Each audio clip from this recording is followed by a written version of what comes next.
Set that YC. I.S.U.P.K. I.S.U.P.K.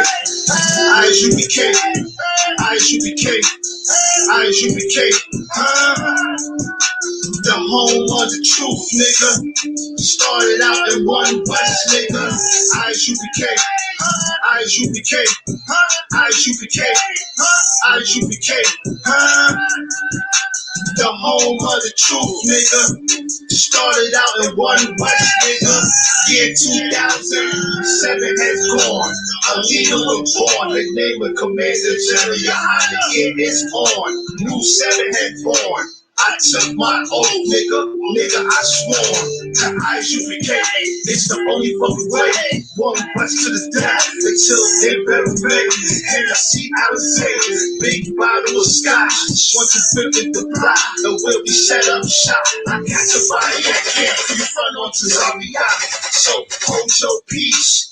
When he speak and when he teach, before I reach for that peace and clear that street, I was never humble, always a beast. I let it fly for the most high. I was shy, El-Gu-J, homie. I'm that type of guy. And for the heathen, I'm the only one standing in this. You and I.S.U.P.K. I.S.U.P.K. I.S.U.P.K. I.S.U.P.K. The home of the truth, nigga. Started out in one West, nigga. I.S.U.P.K. I.S.U.P.K. I.S.U.P.K. I.S.U.P.K.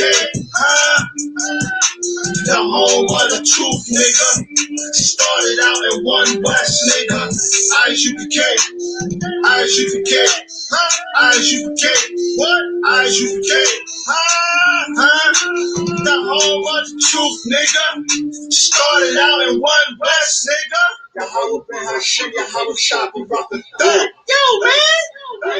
Yo, get back to that 1969 I.S.U.P.K. shit, man. I want to hear that 1969 I.S.U.P.K.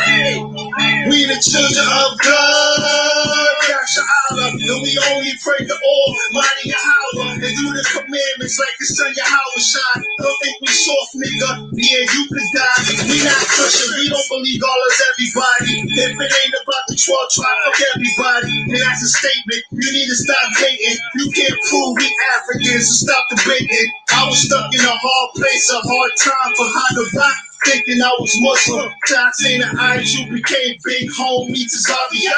Battling Imam Bashir. I bet Bashir is a woman, that's the secret of the year. Your philosophies can't clap back.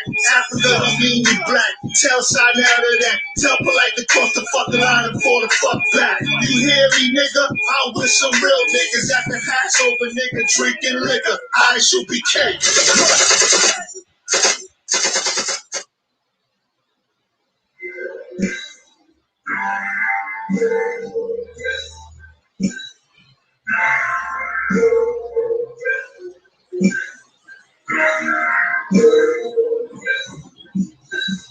Let's have fun with it. Just up on the scene. Captain bitches. Y'all can't fuck with us on no level. They snitches, man. Let me tell you something. Talking about, I'm calling the police. If you have a warrant, I'm turning you in. Jesus Christ had a warrant, nigga. Fuck wrong with you? Judas ass niggas, turn them in for 30 shekels. That's that $2,000 reward.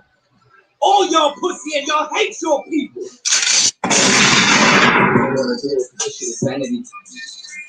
If I didn't do it, I know you'd be mad at me. But this what they wanted, so this what it had to be. I gotta burn up these fools like a calorie. They need to hang that shit up like a gallery. Everything that they be teaching is fallacy. Actually, they never left Christianity. All of that purple, no originality. Show we be questioning your sexuality. Cut all the noise, kill all the faggots for you, the police. That's the reality. Finance is school or police with salary. I do not mess with no swine like an allergy. Turn on the news, see all the brutality. Assault and battery, all the fatalities put on a bag. They murder us happily. It's obvious you have no sense of morality. Catered to women, I give you the strategy. Semen mentality, modern day Pharisee. Burden phylactery. It's insanity, came from a weapon, you have the audacity to bite the hand that has fed you, that's blasphemy. These niggas crazy. Like split personalities, arrested a nigga. They teach on the Sabbath day, white supremacy.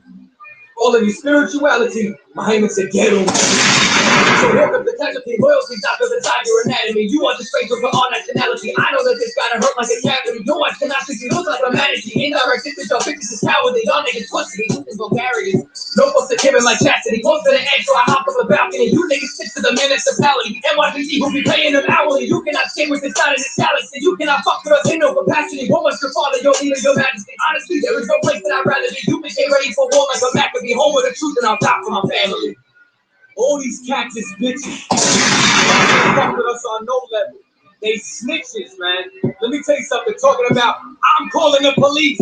If you have a warrant, I'm turning you in. Jesus Christ had a warrant, nigga. Judas ass niggas turn him in for 30 shekels. That's that $2,000 reward. All y'all pussy and y'all hate your people, bitch.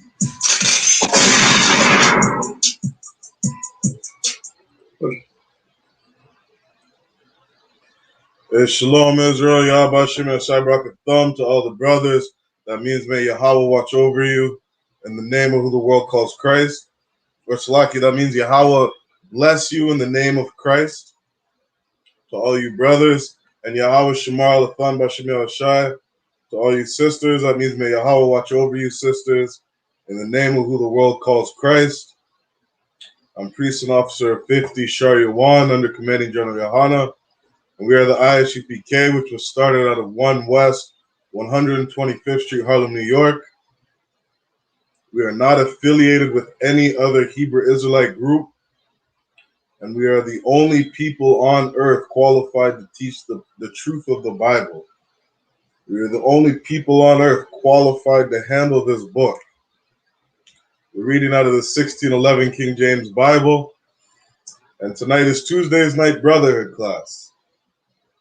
All right. If you're tuning in for the first time, something you got to understand is that brotherhood is a weapon. In the Israelite School of U.P.K, we teach blacks, Hispanics, and Native Americans that they're the true children of God. They're the real Israelites the Bible speaks of. And as we read through the Bible, we learn that brotherhood is everything. Sisterhood is everything. Family is everything. And how we treat each other, how we deal with each other, and how we build our nation. Tonight's class is about giving us the tools and teaching us what it is that we need in order to deal with each other righteously, in order to deal with each other the way the Most High says. All right. Matter of fact, we can jump straight to, let's go to the book of Psalms, chapter 105. We're going to get right into it. I got the sign-in links in the chat. Make sure you hit the sign-in links. Let the officers know that you're signing in, so that we can take your attendance. If you're interested in joining the school, that's very important. Make sure you sign in. Every Saturday night, we have a scripture breakdown class from 8 to 10. It is mandatory for all men and women in the Israelite school in Canada to make sure that you are there and that you are present, signing in and taking notes. All right, that's every Saturday from 8 to 10. It's a scripture breakdown class. All right. In the school of I.S.U.P.K, every Tuesday night is brotherhood class. You got brothers around the world teaching brotherhood, teaching blacks, Hispanics, and Native Americans how to deal with one another. All right. Tonight's topic, we're going to get into salvation. All right. What is salvation? How to receive salvation? How to be saved? Saved from what? And the title of this class is that for blacks, Hispanics, and Native Americans, salvation to come, people have to die. A very important question to ask yourself is, how did blacks, Hispanics, and Native Americans get out of Egypt? What is it that we did to get out of Egypt? to get out of the hand of those that oppress us, to get out of the hand of those that were killing us, being cruel taskmasters over us, cruel bosses, making us work all types of hours, making us do rigorous work, right? The different oppression that we faced in Egypt, how did blacks, Hispanics, and Native Americans get out of that? All right, because unfortunately, because of Christianity, your pastor is going around teaching you that everybody can be saved, that salvation is for everybody. And if you believe in Jesus, you can go through some pearly white gates in the clouds, and that's what your salvation is, in the sky, in the clouds, in heaven. All right? But when we read this Bible in sincerity and in truth, when we study to show ourselves approved, when we get in the I.S.U.P.K and get taught from men of the Lord, wise men of the Lord, the priests and prophets of the Most High, we begin to learn the truth of the Bible. And salvation is for the nation of Israel. Salvation is for blacks, Hispanics, and Native Americans. And salvation is getting us from a low state and bringing us into a high state, getting us from under the hand of those that oppress us, from out of the hands of those that kill us, that gun us down in the streets, that stick drugs in our communities, that take our kids and put them into foster care, right? All the different traps and oppression that they set out for us. These are the things that the children of God need salvation from, right? When you go to Psalms chapter 105, Psalms 105, we can start at verse 6. It says, O ye seed of Abraham, his servant, ye children of Jacob, his chosen, right? These are God's chosen people, the seed of Abraham, the seed of Isaac. That's the Most High's chosen, blacks, Hispanics, and Native Americans. Verse 7, he is the Lord our God, right? He is the God of Israel. He is the God of blacks, Hispanics, and Native Americans. This is something that we have to understand. This whole book, this whole Bible is about the children of Israel. All right, let's jump down to verse 15. Verse 15 says, saying, touch not mine anointed, and do my prophets no harm. There are people that are oppressing God's children today. There are people that are oppressing the children of Judah, the children of Benjamin, the children of Levi, the Haitians, the North American Indians, the Seminole Indians, Taino Indians, the Mexicans, the Cubans, the Jamaicans, right? All these people are being oppressed, and they are being oppressed from evil nations, from wicked people, from evil men, from evil women. And we need salvation from them. You look on the earth today, you see what blacks, Hispanics, and Native Americans are going through. You had something like Black Lives Matter out protesting, telling the world Black Lives Matter, protesting, holding hand in hand, marching, right? Looking for the oppression to stop. And then one day, some Asian man rises up and says, stop Asian hate. A couple days later, a bill is passed to stop Asian hate. When are blacks, Hispanics, and Native Americans going to get that bill passed? It doesn't exist for us. Why? Because there are people that hate us. There are people that oppress us. There are people that we need saving from. Right? Let's jump to the book of really quick, and then we're going to get in some articles. I think it's Luke chapter 1. I think it's verse 72.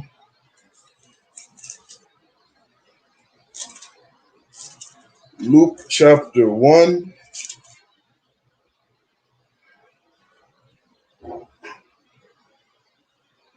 Luke chapter 1 and we'll start at verse 70. As he spake by the mouth of his holy prophets, which have been since the world began. Verse 71. That we should be saved from our enemies and from the hand of all that hate us. There are people that hate blacks, Hispanics, and Native Americans. Blacks, Hispanics, and Native Americans have enemies. There are people that oppress us, and we need salvation. We need to be saved from those that oppress us and destroy us, from those that put drugs in our communities. Teach our young kids to believe in all this nonsense of homosexuality, right? That it's okay for a man to dress like a woman. These things are disgusting. Putting cigarettes in front of, or smoke shops in front of every single reservation. These things are disgusting. There are people that are trying to kill us. There are people that are trying to oppress us. And again, verse 71 says that we should be saved from our enemies and from the hand of those that hate us. There are certain people on earth that need salvation. Salvation is not for everybody. You understand? And we're going to define what salvation is according to the Bible. Let's jump to the book of Psalms.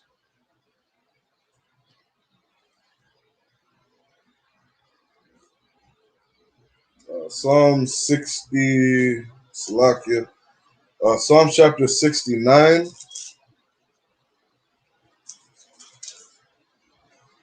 Psalm chapter 69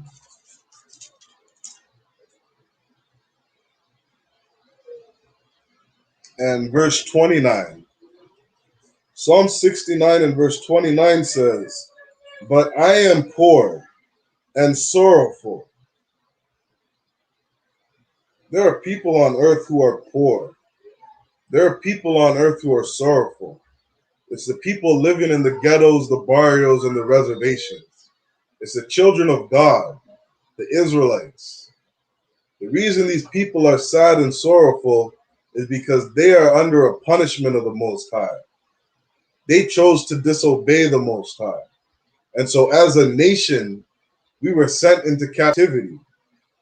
We were sold into the hands of our enemies, right? To serve out a punishment, not to destroy us, but to prove us.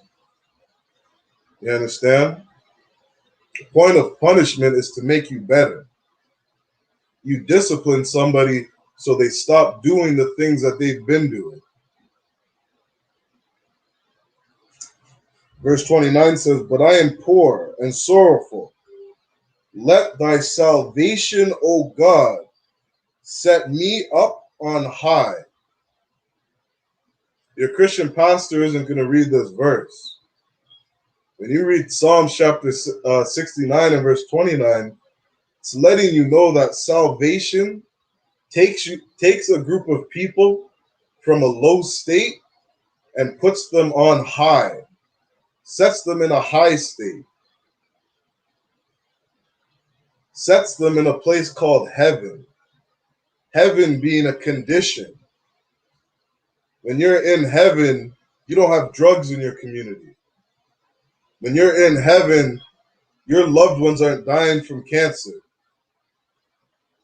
When you're in heaven, you don't have cops gunning you down in the streets. You don't have cops showing up to your doorstep on a wellness call and taking your life because they don't know how to deal with people with mental health issues. These things that the children of Israel go through are hell. Losing their land, losing their culture, right? Beating their language out of us. These things, this is a hellish state. This is a low state. But what is salvation? Salvation is to be put on high. You understand? That's what salvation is according to the Most High. And what we're going to get into today is that we're going to better understand what happened in Egypt. we're going to better understand how the Most High saved the children of Israel out of the land of Egypt, out of the people, out of the hand of the people that oppressed them, out of the hand of the people that murdered them, that put drugs in their communities. Right? When you look at archaeology, you see that back in those times when Israel was in Egypt, Pharaoh and all those Egyptians, they were drug dealers. They were putting drugs in our communities. They were putting drugs into the slums, into the lower parts of Egypt. Right? That's in history. And these are the kinds of things that people do to the children of God today. Yeah. Let's go to a matter of fact, we're gonna get into better understanding what happened in Egypt. All right. So I got quick article I'm gonna share. I think that has a quick video in it. And then we're gonna read out of some of the accounts of a historian, Josephus. All right, so we're gonna start in we're gonna start in this article. This was just published last night.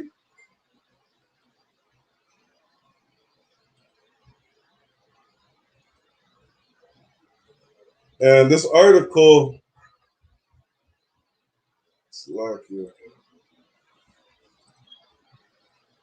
this article is titled, "We're in Big Trouble.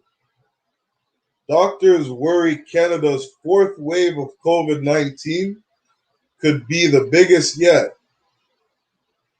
This article was posted August 23rd, which I believe is yesterday, of 2021. We got a quick video. I'll share this.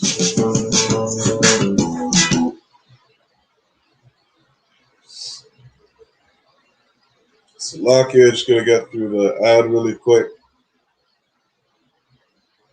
And this is something that's going on today, right? Everybody around the world, it's global news. Everybody's worried about COVID-19, this coronavirus, right? And something that we understand across the country, something that we understand in the I.S.U.P.K is that COVID is a plague from the Most High. This is something Blacks, Hispanics, and Native Americans have to understand. COVID-19 is absolutely a plague from the Most High. And just like in Egypt, the Lord sent plagues to destroy the people that were oppressing the children of God.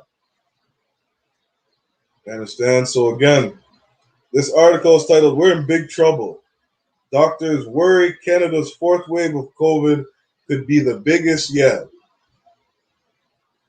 All right, let's play this. The Delta variant is the fiercest foe yet. There's a consensus across the country. The Delta variant is the fiercest foe yet in this pandemic. Delta variant is very, very contagious. It's already caused COVID-19 cases in British Columbia, Alberta, and Ontario to surge. Toronto-based infectious disease physician Alison McGeer says if we continue on our current path, by mid-October, the province will hit almost 7,000 cases a day. As cases start to increase and as we see people becoming ill, we'll understand clearly that we need to change our behavior. In Alberta, which has lifted almost all COVID restrictions, Calgary Emergency Room Dr. Joe Vipon expects cases there will hit 5,000 a day by mid-September. It's not going to take that long. Now, if you're a Black, Hispanic, or Native American, something that you need to do is you need to get into the Israelite School of Universal Practical Knowledge. You need to get in this school and learn to keep the laws, statutes, and commandments of the Most High. You need to learn what it is you need to do in order to get right with the Most High. And if you do that, when you hear news like this, hearing that we might get up to 5,000 cases a day, you can say things like, Barakatha Yahweh wa Yahweh Shai. What does that mean in the English? Bless you, Yahweh and Yahweh Shai. Bless the Lord and who the world calls Christ.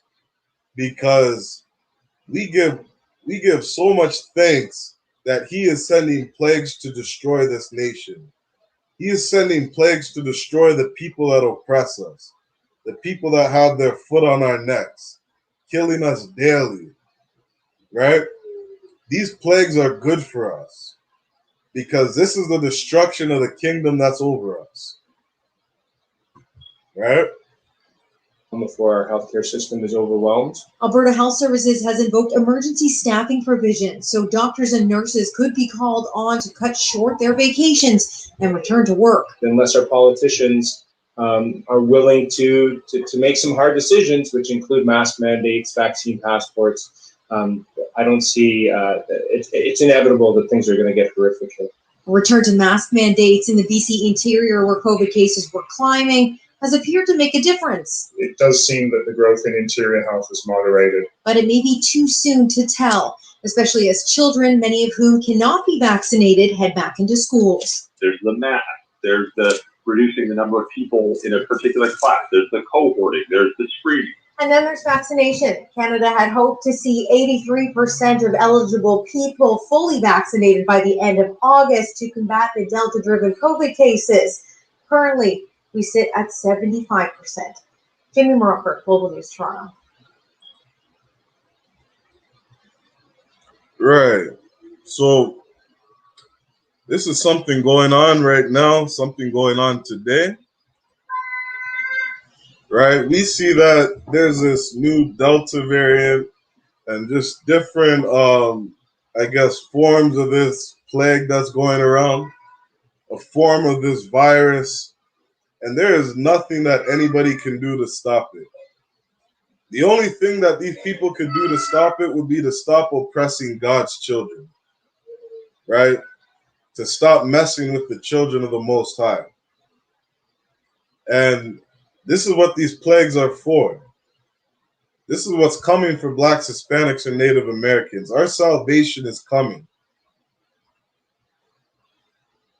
All right, so getting into this article just a little more, it says, with case numbers shooting up in Ontario, Alberta and BC health experts worry that Canada could be going into its worst wave of COVID-19 yet, unless government acts now to stop it.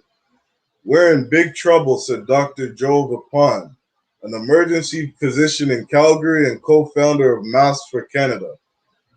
His calculations show that Alberta's case numbers are doubling, roughly every 11 days. So if that trend continues, he said, Alberta could see 1,200 new cases per day in early September and 2,400 daily cases by the middle of the month. Right? So I'm going to stop there. I'm not going to get too much into that, but this is something to know that these plagues are here and they are coming. Right? And these plagues serve a purpose. Right? That's why we're going to read a bit about what happened in Egypt. We're going to read about how the Most High saved the children of Israel, how he saved Blacks, Hispanics, and Native Americans from the hands of those that hated them, from the hands of those that oppressed them. Right? Quick shout out to the chat. Shalom, Sarah, Yahweh Shemal, Athan, Bashim Yashai. The water for tuning in, sis. We're going to read a bit about some of the accounts that happened in Egypt. Right? So we're going to start in Numbers chapter 33 and verse 1. And it says, these are the journeys of the children of Israel, which went forth out of the land of Egypt, with their armies under the hand of Moses and Aaron. Verse 2. And Moses wrote their goings out according to their journeys, by the commandment of the Lord. And these are their journeys according to their goings out. Verse 3. And they departed from Ramses in the first month, on the 15th day of the first month, on the morrow after the Passover. And something that Blacks, Hispanics, and Native Americans should understand is that Celebrating the Lord's Passover is arguably the most important high holy day to keep. Blacks, Hispanics, and Native Americans should not be celebrating Christmas, should not be celebrating Easter, should not be celebrating Thanksgiving or Valentine's Day, Mother's Day, and Father's Day. We have high holy days, right? Jeremiah 2 says, learn not the way of the heathen and practice none of their ways, right? Or Salakia, Proverbs says, envy not thou oppressor and choose none of his ways, right? You're Black, Hispanic, and Native American, you got to open up the Bible and find out your history. Read about your culture. Read about the days that you guys celebrated, right? Read about the days that are important to the Most High, that are important to our nation. We shouldn't be worried about celebrating the Independence Day of America or Canada. What we should be celebrating is the independence of our people, the independence of the children of Israel, right? The Passover is about celebrating the death or the murder of the Egyptians, right? Celebrating our victory over the people that were oppressing us, saving us from that nation of people. That's what we should be celebrating. And as we understand the Passover better, and as we understand what happened in Egypt better, right, we can begin to work towards our salvation, begin to work towards building our kingdom. Christ said that the kingdom doesn't come by observation, right, but by putting our brick in, putting in work, building this kingdom with our hands, right? Blacks, Hispanics, and Native Americans, we got to join together. Join together, come together, and build our nation back up. Every Friday night, we have a Lashawan Kodash class. Come to the class and learn your language. Every Wednesday night, we have a biblical law class, teaching us our Constitution, teaching us our laws, our morals, our guidelines, how to govern our people, giving us law and order, justice, a just balance, right? These are the things that we got to do. Got to learn to come together and love our people, build our nation so that we can get out of this place, right? Get back into a land flowing with milk and honey, as what was promised to our forefathers. Those promises, those inheritances, those belong to Blacks, Hispanics, and Native Americans, the children of God. We got to understand that we're in a covenant with the Most High, and there's things that are required of us. One of those things is keeping the Passover, right? Again, we're in verse 3. This is Numbers 33 and verse 3. And they departed from Ramses in the first month, on the 15th day of the first month, on the morrow after the Passover. The children of Israel went out with an high hand in the sight of all the Egyptians. Right? What is salvation? Again, salvation is to come from a low state and to come into a high state. Right? That is what salvation is. Being saved from those that oppress us and ruling our own kingdom, ruling our own nation, governing this earth. Children of Israel were meant for rulership. This is what salvation is. Verse 4. For the Egyptians buried all their firstborn, because the Most High killed the firstborn of every Egyptian. The Most High did this. The Most High slaughtered the Egyptians so that you could be saved.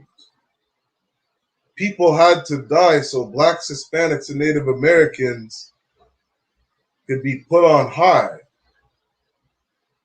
You got to understand that salvation is not for everybody. Salvation comes by the destruction of another nation. That's what salvation is according to God. You understand? For the Egyptians buried all their firstborn, which the Lord had smitten among them. And again, this is why it's so important to get in the I.S.U.P.K. This is why we say we're not affiliated with any other camp. You got some bugged out Israelites saying that we need to go to war. We need to go and buy guns and go to war. What does it say here? The Lord smitten them. The Lord killed the firstborn of every Egyptian. The Lord did this. You understand? And if a time comes, or when the time comes, when the Lord gives the order, then that's a different conversation. Right? The Most High has a plan for us. There's a blueprint for our salvation. Right? You go into Christianity, your pastor is going to tell you that salvation is just for you. It's about your personal relationship with God. That everything is about you. Right? Your pastor's teaching you selfishness. Your pastor's teaching you to be self-absorbed, to focus on yourself. And what did Christ say?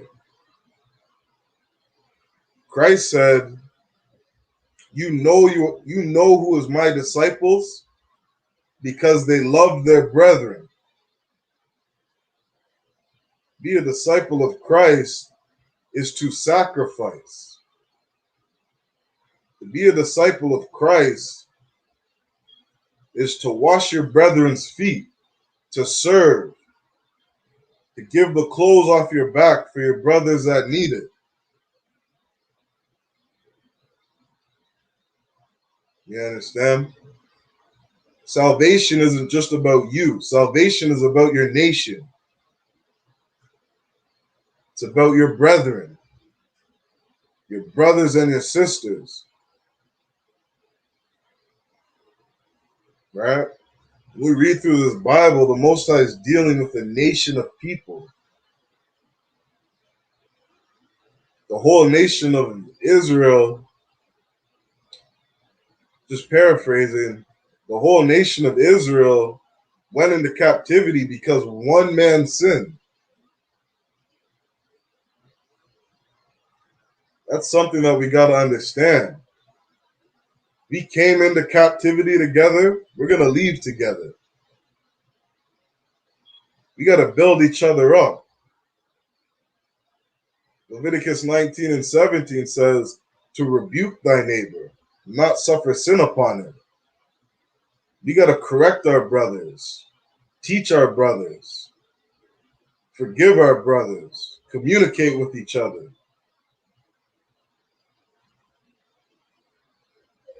All right? We're not getting out of here alone.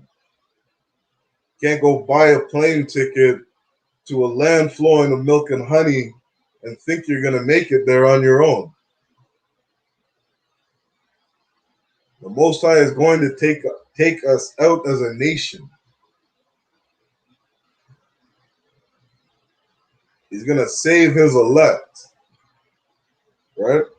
Verse 4 says, which the Lord had smitten among them. Upon their gods also the Lord executed judgment. Now, when we read this verse, something you got to understand is that what the Most High did to the Egyptians, Not only did he kill the firstborn of the Egyptians, but he destroyed their gods. And that's what we're going to get into some more today. The Most High destroyed their gods.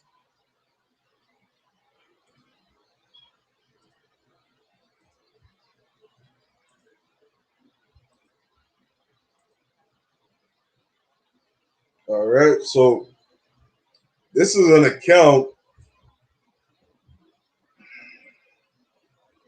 This is in a book called The Complete Works of Josephus. And in this particular chapter, he wrote about, Salaki, how do I put this? What he wrote about in chapter 14, he wrote about the accounts of the Hebrews coming out of Egypt and the plagues that happened to the Egyptians. Now, I have to read through the book a little more. I believe it said that these accounts were given to him orally.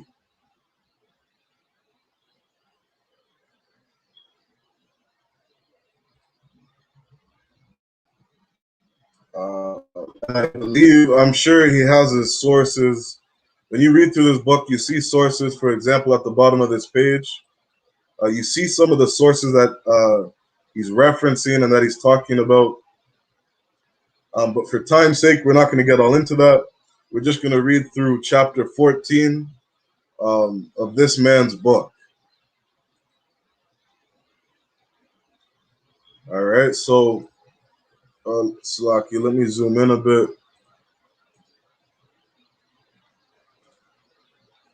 So again, this is the book, The Complete Works of Josephus.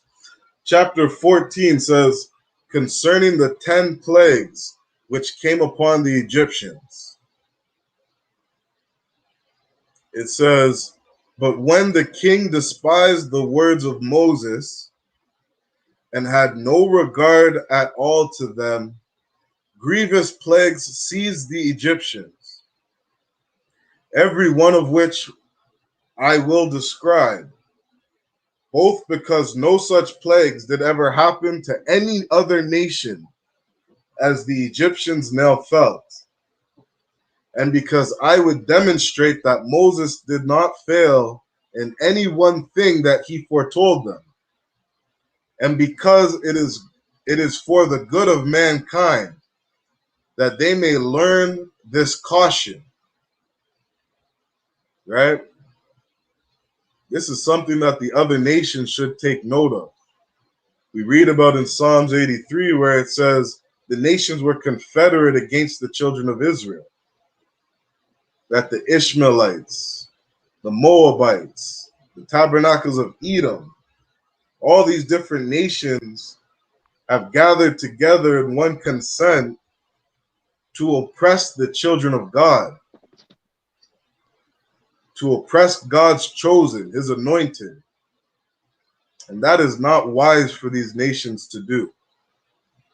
They don't know who they are dealing with. And this is why Josephus said here that it would be for the good of mankind that they may learn this caution. Learn this caution so that things like COVID-19 don't destroy your nation. This is what they would do if they were wise. Keep reading. It says, not to do anything that may displease God, lest he be provoked to wrath and avenge their iniquities upon them. What does it say in the book of Revelations? That the Most High's, the cup of the Most High's wrath is filling up. The Most High is already angry. The Most High's wrath is filling up. And a day is coming when he is going to destroy this kingdom. It goes on to read, for the Egyptian river ran with bloody water at the command of God, insomuch that it could not be drunk, and they had no other spring of water neither. For the water was not only of the color of blood, but it brought upon those that ventured to drink of it great pains and bitter torment. What's that saying? During this time when that plague took place, the children of Israel could drink of the water. The children of Israel, they were untouched by that plague. When Moses turned that river into bloody water, or their water into blood, it didn't affect the children of Israel. You understand? These plagues are not here to destroy blacks, Hispanics, and Native Americans. It's here to destroy this kingdom that's over us and anybody that joins to them. That includes blacks, Hispanics, and Native Americans.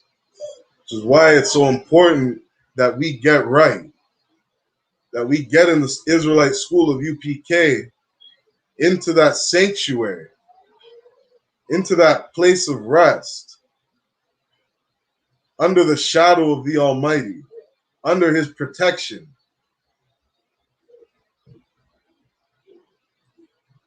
And as we read in Numbers 33 and verse 4, it said, the Most High destroyed the gods of Egypt. Now, this is something heavy that I'm going to share with you. We're going to show you all the different gods of Egypt.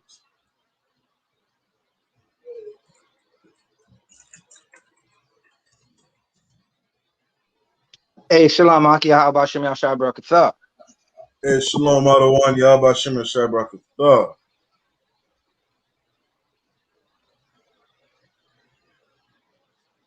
Salaki. I'm going to pull up this first image.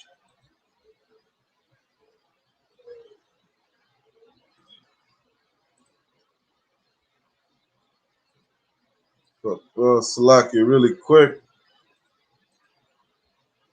So it says that the Most High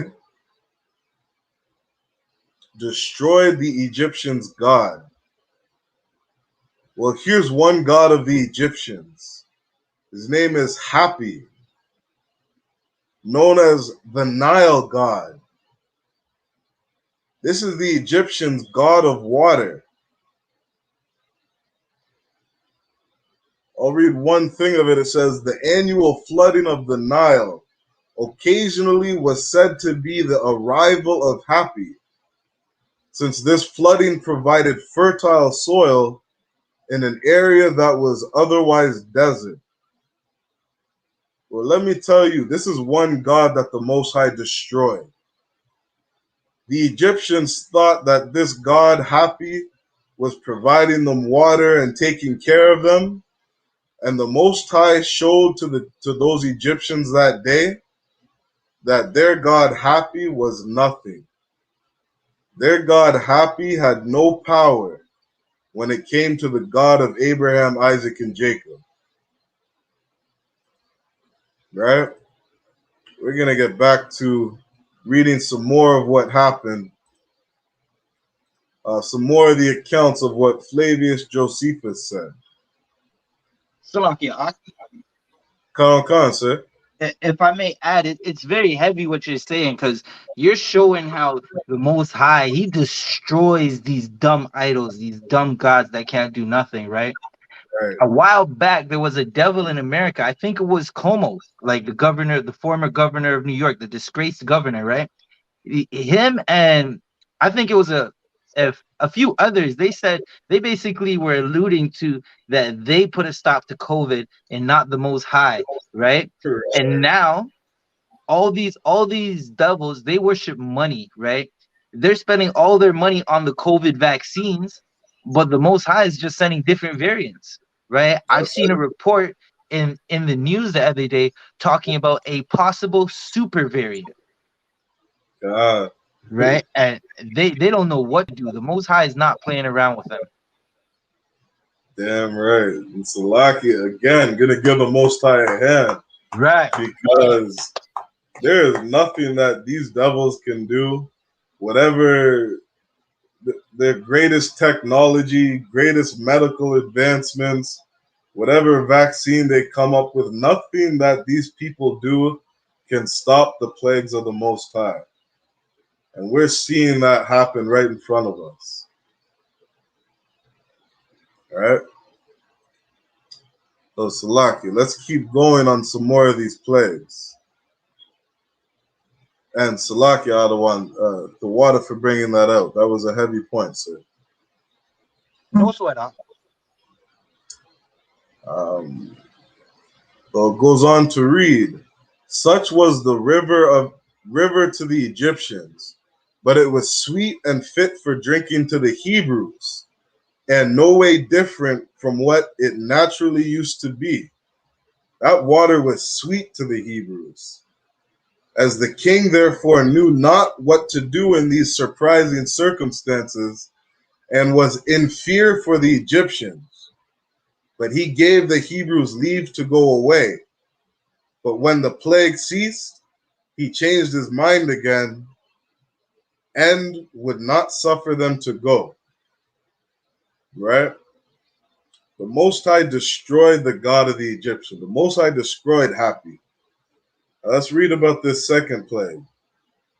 But when God saw that he was ungrateful, and upon the ceasing of this calamity would not grow wiser, he sent another plague upon the Egyptians. An innumerable multitude of frogs consumed the fruit of the ground.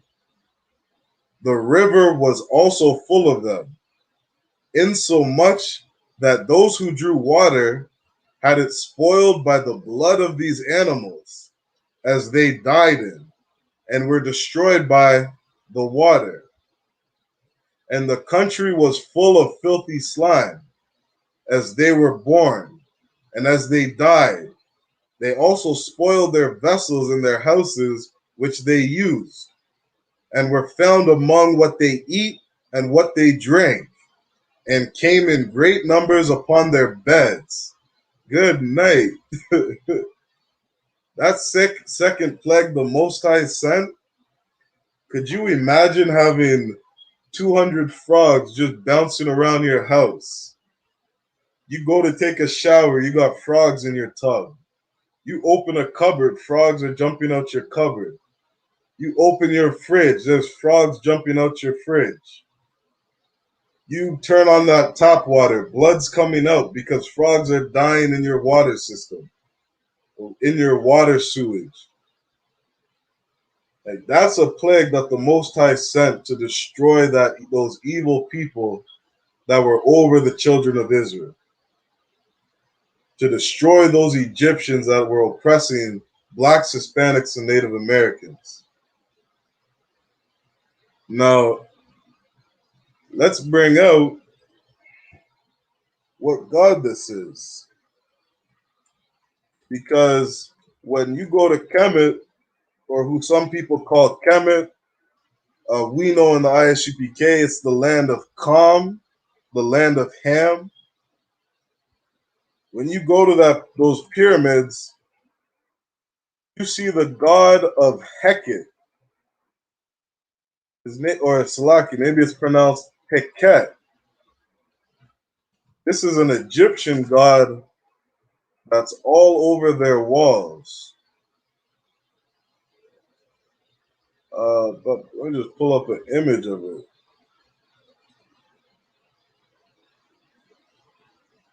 Here we go.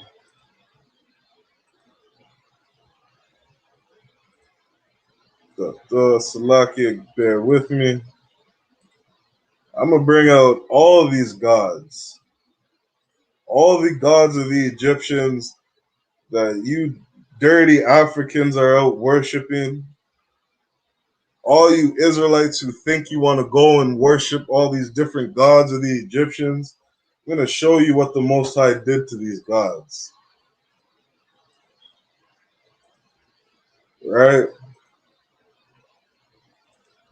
In Egypt, they got this god of Heket all over their walls.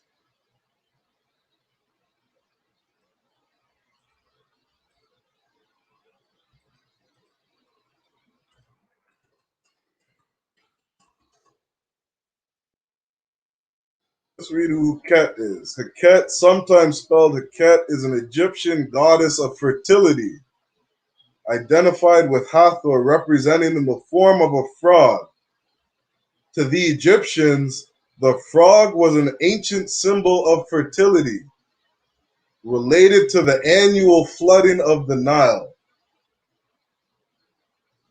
Well, let me tell you, what did the Most High do? The Most High had those frogs lay their eggs everywhere. That is a plague that the Most High sent. He used your God and he mocked you with it. He sent millions upon millions of frogs to destroy your kingdom. And there is nothing that anybody could do to stop it. Salaki, that almost reminds me, I saw a video not too long ago of mice that were taking over Australia. Apparently Australia, they have a problem where mice are they're just multiplying by the millions. Good night. Salaki, have you seen that, sir? But I'm gonna go look for it. I'm gonna go look for that. That's ironic. I'm gonna share that. I'm gonna share a quick video. I know it shouldn't be too long. Mice in Australia. Let me see if I can pull that up. And let me guess, those Edomites in Australia, they're bugging out. Oh, damn right, so they are bugging out. They're probably calling the mice invaders. God, they're doing so much to try to destroy these mice, kill these mice off, and these mice just keep multiplying. Yeah, so lucky. Let me share my screen really quick because this is what the Most High did to Egypt. This is the best way that I could imagine it today. Australia's New South Wales and Queensland are being devoured by over 1 billion mice. They're nibbling, gnawing, and scratching their way through anything or anyone in their path. Viral social media posts from Damn. floods of mice pouring from hay bales and blanketing the ground in unfathomable numbers. The scurrying rodents decimate crops and destroy stored food, invading silos, sheds, and homes. They're in the cupboard. They're tickling the ivories. They're pooping in your shoes. I've heard stories from our neighbours and friends how they're lying in bed and a mouse runs across the bed. I woke up switching a mouse. Slovakia, I don't need to play all that. Slovakia, it was all in the wheat. God. Damn, they were harvesting mice. God, sir. And I don't know if they still have that problem. I wouldn't be surprised if they do. But that is what the Most High did to those Egyptians. And I picture that times 10. They had frogs everywhere. And that was a plague from the Most High. Right? These things are important to understand because Salakia. You see that quick shout out to the chat. Shalom, Chris Moran, Yabashim Shabrak and Yahal Salakia to Mandan, the water for tuning in. I'm not sure if you guys are brothers or sisters. They commented they need to set up China shops over there. Damn right. Yeah. How much money they'd make selling those mice chicken balls, and Lord knows what they do with those mice. Salakia. We can't be setting up no China shops over there. We're about to get a COVID 1000. You send those Moabites over there. Good night. Salakia. And as I joke around about that, again, this is something to take very seriously, because when we read in the Bible, this is what the Most High did to the Egyptians, right? This is to understand that this is your salvation. Your salvation comes by the Most High destroying this kingdom. You got these fake Christians out here battling. Can Gentiles be saved? Can heathens be saved? Can the white man be saved? Can Africans be saved? That, what does the Most High say? The Most High says, answer not a fool. Don't answer a fool. These people asking, can white people be saved? That is a stupid question. Hell no, they can't be saved. This book is about blacks, Hispanics, and Native Americans. Salvation comes with their destruction. They can never be saved. This book is not for them. Their destruction is the only thing that's coming. And these plagues are going to keep coming. Right? So let's get more into some of these accounts of Josephus.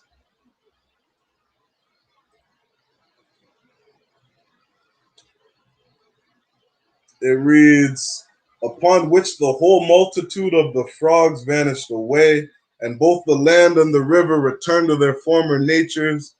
But as soon as Pharaoh saw the land freed from this plague, he forgot the cause of it and retained the Hebrews. And as though he had a mind to try the nature of more such judgments, he would not yet suffer Moses and his people to depart, having granted that liberty rather out of fear than out of any good consideration. And this is something to understand too, is that that Pharaoh was very prideful. What does it say in the book of Isaiah? I think that's Isaiah chapter, I think it's 28. Oh no, Slacky, Isaiah chapter 14. Right? It says, oh, how thou lifted up thy heart. Right? The pride of Esau. They set their nest among the boughs, high in the heavens. Right? They walk around prideful, thinking that nobody can touch them. And this is why the Most High is going to destroy this place just by sneezing, sending COVID-19, killing millions of people, hundreds of thousands of people with the plague. Right? The Most High can do whatever he wants, and there is nothing anybody can do to come against him. Let's jump to the third plague. It says, accordingly, God punished his falseness with another plague, added to the former. For there arose out of the bodies of the Egyptians an innumerable quantity of lice, by which, wicked as they were, they miserably perished, as not able to destroy this sort of vermin, either with washes or with ointments.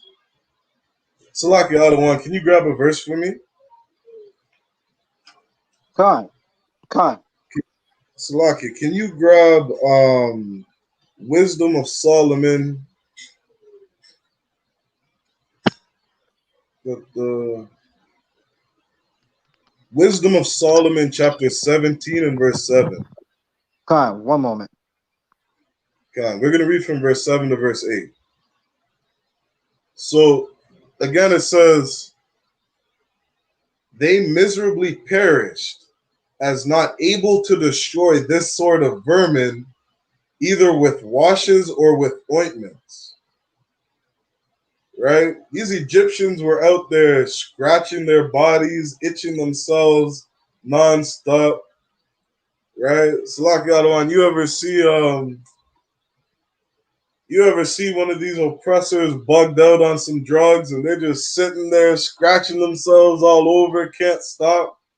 Now Right? that you mention it, God, I work downtown, right, and that's all you see. God. Hey, And this is what Shalom oh, Trooper sorry. Baraki Alam, Yahweh Bashem Yashai Barak Thah. Shalom, Adawan, Yam Yabashim I'm Shabakatam. out. Yeah, I'm sure about for tuning in, Trooper. Salaki, and this is what was going on in Egypt. Right. You had all these men, women, and child just scratching themselves, itching themselves nonstop. This was the plague that the Most High sent. Right? You got Israelites you got these fake Israelites saying that we need to go buy guns. We need to go arm ourselves and prepare for war. We got to understand that. Come on, sir. I just thought about something like what you were speaking on earlier, like when people ask, can Edomites be saved? It always seems they only want to save Edomites, right? Yeah. But even for what you're reading right now, the Most High sent the plagues and he plagued Pharaoh. Pharaoh still had slightly enough sense, just a sprinkle enough sense to say, I'm going to stop harassing these people for a second, right? The Most High sent plagues right now, and our oppressor hasn't stopped. Throughout the plagues, we watched countless brothers and sisters be murdered, and they just haven't stopped. Brothers are being found turned up in the United States right now, hanging from trees, handcuffed, and the oppressors are still have the audacity to turn around and say, well, it was a suicide. He handcuffed himself and jumped. Behind his back, his hands were handcuffed, and he jumped with a rope around his neck. They haven't stopped. The Most High is not going to stop, and our oppressors will not be saved. Right. Damn right. Oh, Salakia. That just close up. I have that verse anytime you want it. Yeah, come on, sir. Go ahead with that. You wanted Wisdom of Solomon 17 and 7? Come on, sir. Wisdom of Solomon 17 verse 7. As for the illusions of art magic. As for the what? Illusions of art magic. Read. They were put down, and their vaunting in wisdom was reproved with disgrace. Keep reading. Verse 8. For they that promised to drive away terrors and troubles from a sick soul were sick themselves of fear, worthy to be laughed at. Worthy to be what? Laughed at. These people going around with these COVID vaccines thinking you're going to save yourself from the plagues of the Most High, you are worthy to be laughed at. You understand? What those Egyptians were doing, there were no ointments, no nothing they could do to heal the Egyptians from that lice. There was absolutely nothing they could do. The Most High wanted them sick, and he made them sick. You understand? That was a plague from the Most High. Right? What does it say in the book of Deuteronomy? Or Slakia, that might be the book of Kings. The Lord heals. Slakia, the Lord wounds. Come on, sir. Your mic is kind of giving a little reverb. Oh, Salakia. God, it's kind of staticky.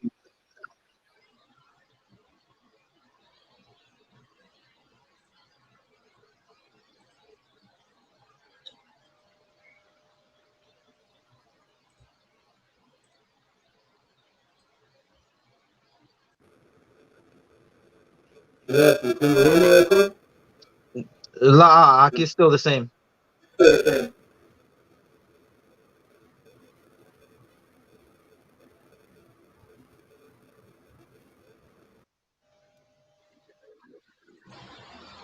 How's that?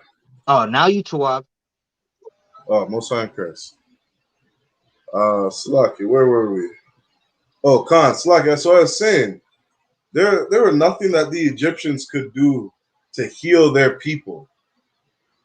Right? It says in Wisdom of Solomon 17 and 8 that their art magic, their gods, the things that they believed in, their healers, the things that they thought they could use to heal their people, they were worthy to be laughed at. Just as it is today. You think you're going to stop this plague from the Most High? You think you're going to stop COVID-19? You're worthy to be laughed at. Their Right, medicine, there's nothing you can do. right. Salakia, if Right? I may, Come on, sir. that's heavy that you pulled this verse, because as you said, just like today, there was an Edomite on. He's one of them pastors that take the money and do nothing, right?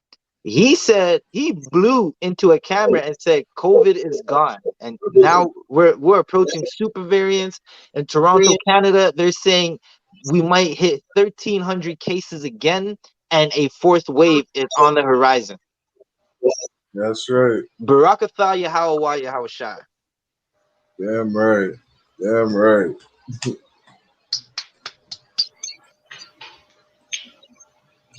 Damn right.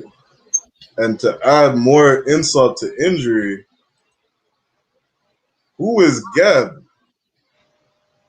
Geb was the Egyptian god of the earth and a mythological member of the Ennead of Heliopolis.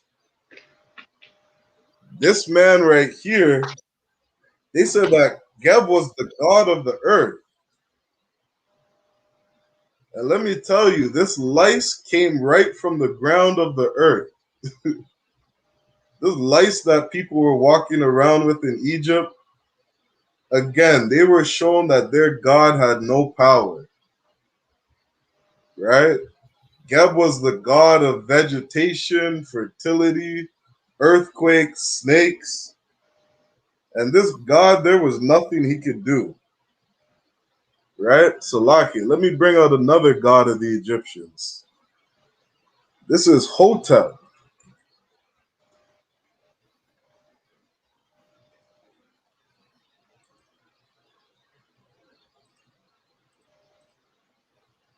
Oh, Salaki. If I You got a may, lot while you of find that, it's definitely hilarious to see the heathens think that their gods are gonna do something. The Elamites were throwing their gods in the river. The Ishmaelites were kissing a rock and getting herpes. Like, God is not to be mocked. right. Damn right, sir. You look in Kemet, you look in those Egyptians, they had hundreds of gods. They worshipped any and everything, right? Including this god here. Some people call him Hotep. Some people say, I'm Hotep. And you got some brothers in New York who are walking around with an ankh around their neck, right? Worshipping the Egyptians, worshiping their gods, thinking that they're going to do something. Well, what was this God here? I am Hotep, in priestly wisdom and magic, in the formulation of wise proverbs, in medicine and architecture. This remarkable figure of Zozer's reign left so notable a reputation that his name was never forgotten. Well, where was this God when the Egyptians were walking around with lice? Where was his priestly wisdom and magic? Right.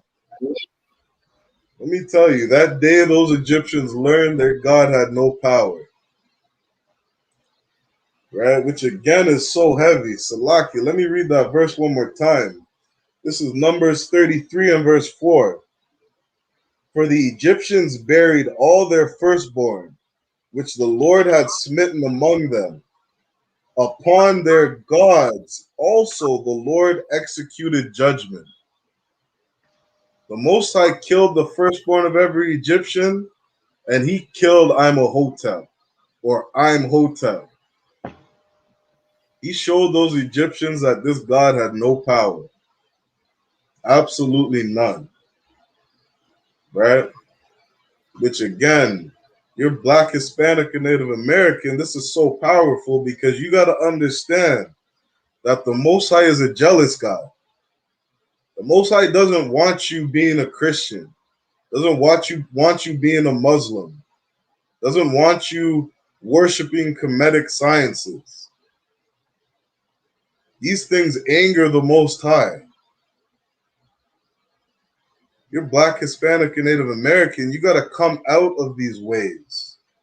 It says in Revelations, come out of her, my people, that ye be not partakers of her sins. You want to get out of the ghetto, barrio, and reservation? Stop following these other gods. Get in the I.S.U.P.K and learn how to treat your brothers and your sisters. You understand? Let's keep going. Let's read some more of these plagues.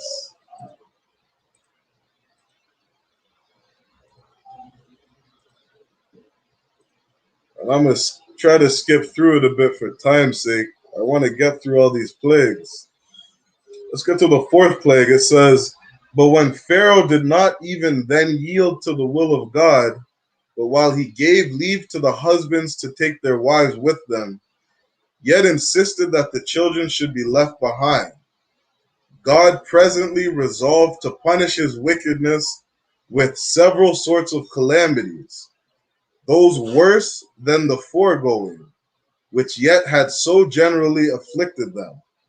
For their bodies had terrible boils, breaking forth with blains, while they were already inwardly consumed, and a great part of the Egyptians perished in this manner. You understand? Egyptians were dying from these boils, dying from these terrible sicknesses. This is what the Most High did. Let's get to the fifth plague. One would think that forementioned calamities might have been sufficient for one that was only foolish, without wickedness, to make him wise and to make him sensible, what was for his advantage. But Pharaoh, led not so much by his folly as by his wickedness, even when he saw the cause of his miseries, he still contested with God and willfully deserted the cause of virtue. So he bid Moses take the Hebrews away with their wives and children, to leave their cattle behind, since their own cattle were destroyed.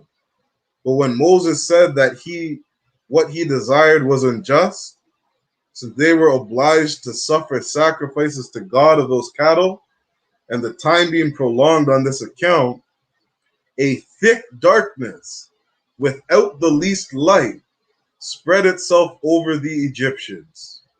Again, this is another plague that the Most High sent. It says, a thick darkness without the least light spread itself over the Egyptians.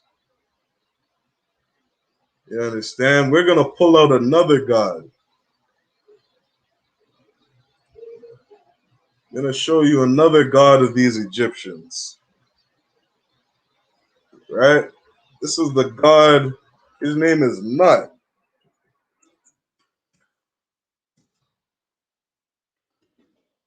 Named him Nut. Only those dirty Hamites would name one of their gods Nut. Only their dirty Hamites would have pictures of a god touching another man's rod. You understand? The land of Ham, that's the birth of homosexuality. Right? We're going to get this goddess. Oh, Salaki, let me share my screen.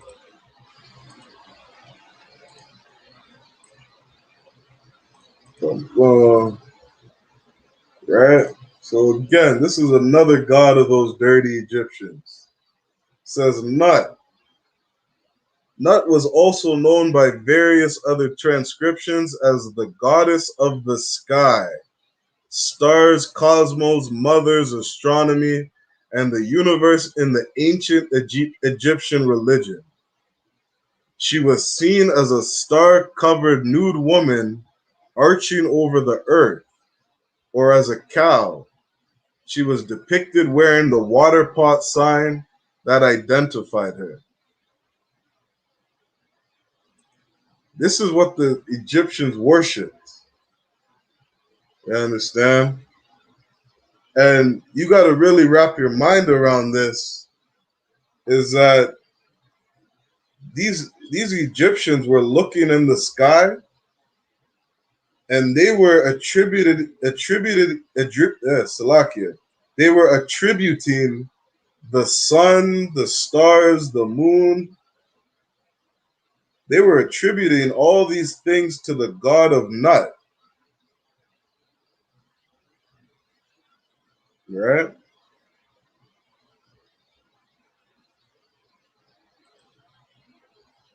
Salakia, just seeing some comments in the chat we got. I just seen today they passed a bill saying they can take your kid if you go against their gender preference.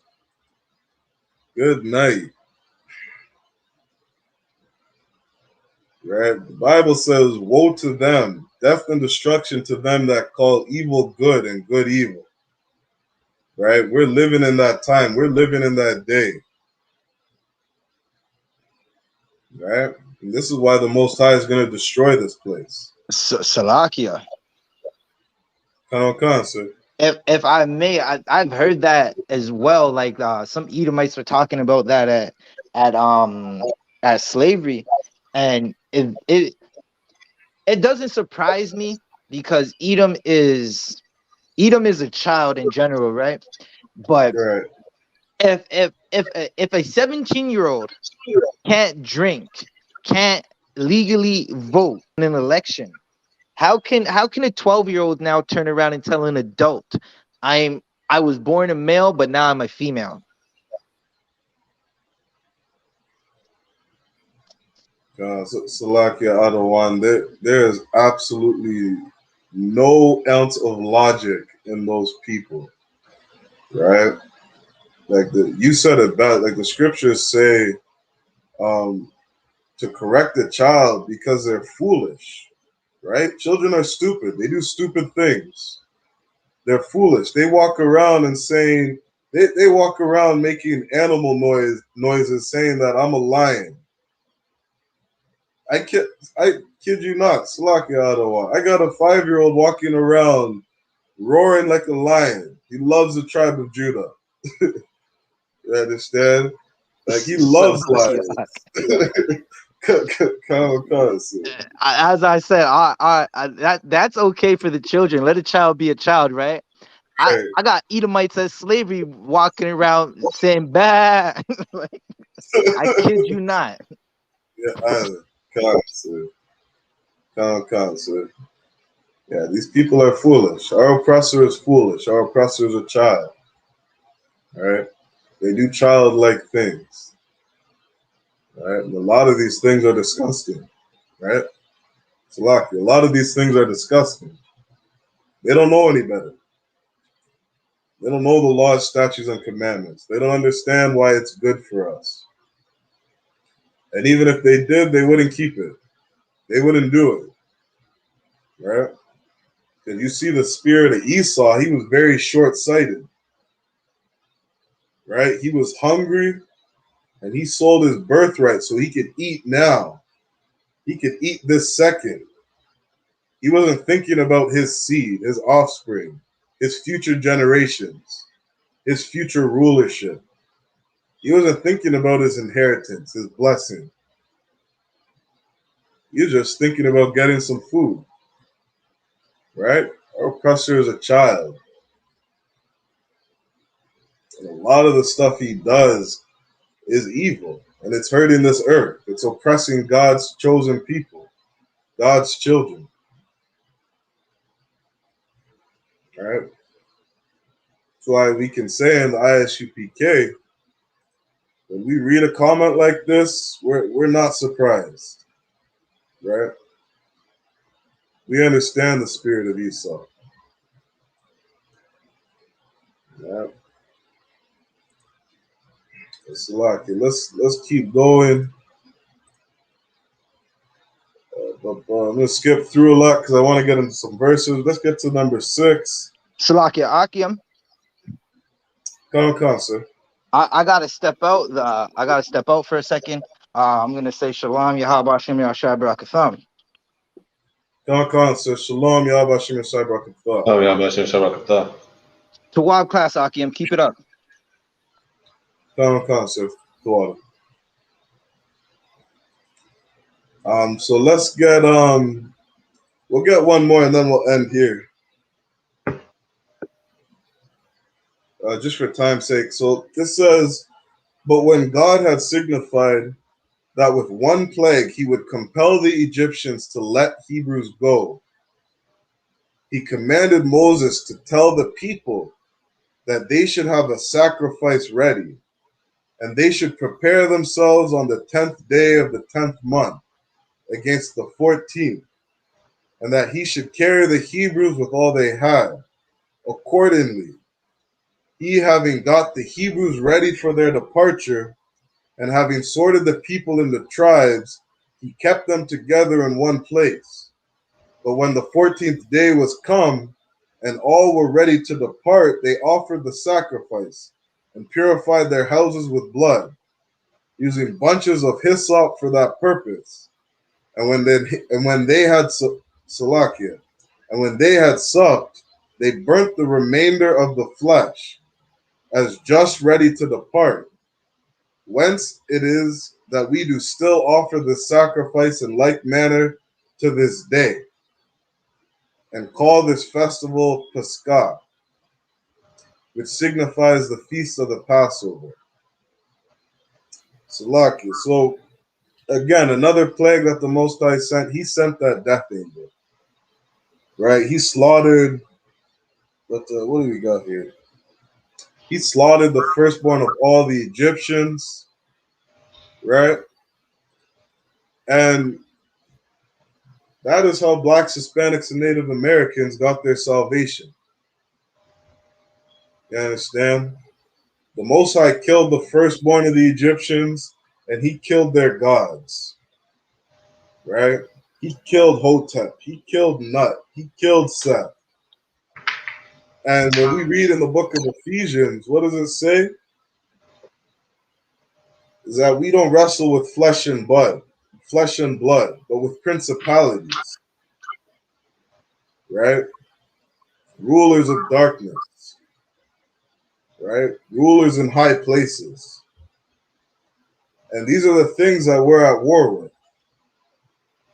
right? Casting down imaginations. This is our war. This is our battle. And we saw in Egypt, the Most High casted down those imaginations. He casted down the imagination that there was some God that was going to provide water to the Egyptians. He casted down the imagination that their sun God was going to lighten their land, or give sunshine or light during the day. The Most High destroyed those imaginations. He killed the gods of the Egyptians. And he showed us, the children of Israel, that these other gods have no power. That these are the gods we shouldn't be worshiping. It's vanity. It's a waste of time. We're supposed to give our attention. We're supposed to give our all to the Most High. We're supposed to worship Him. You understand? Salakia, Triple Brakia Allah. If you could grab a verse for me. I'm gonna pull out. I'm not sure what's going on with the sign and links. I just want to double check. Salakia, give me 1 sec to make sure I put in an updated sign-in link. Sign-in sheets.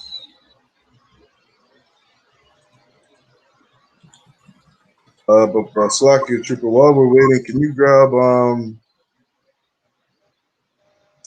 the Wisdom of Solomon, chapter 18 and verse 7? Wakanda.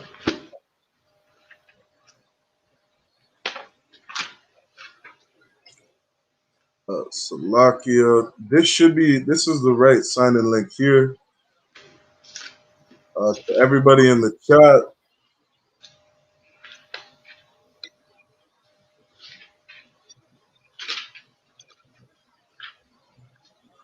the sign-in link I just put in the chat should work. That's the that's an updated sign-in sheet.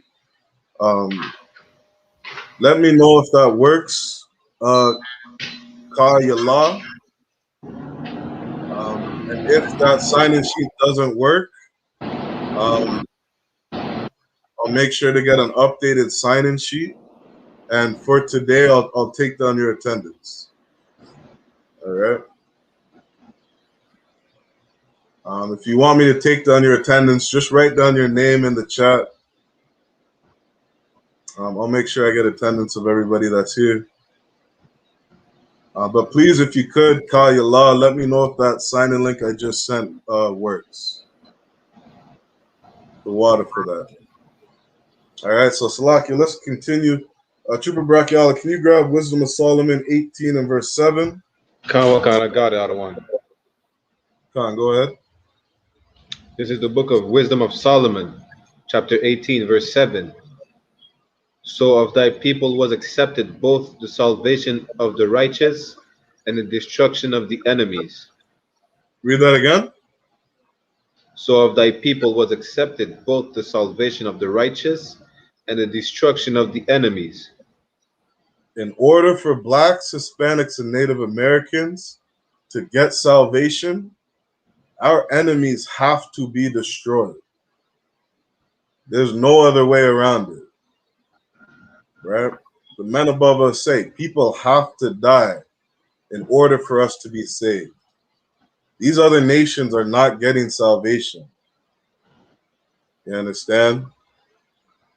Everybody on earth is not going to be living up in the sky on some clouds, holding hands with some white boy that they call Jesus. You understand? This is just not going to happen. There are people that have to be destroyed. You understand? Salaki, read that one more time. Verse 7. So of thy people was accepted both the salvation of the righteous and the destruction of the enemies. Right. These nations that are oppressing blacks, Hispanics, Native Americans, they have to be destroyed. You understand? COVID-19 has to happen. Plagues have to happen. This nation has to be destroyed. And as their kingdom falls, our kingdom will rise. You understand? Let's drop that. Can you grab Psalms chapter 105? Khan. And we'll start at verse 6.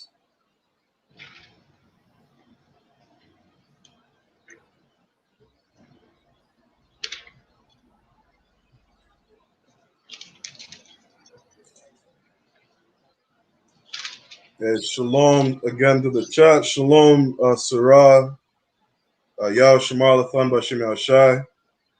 That means may Yahweh watch over you, sister, in the name of who the world calls Christ. The water for tuning in.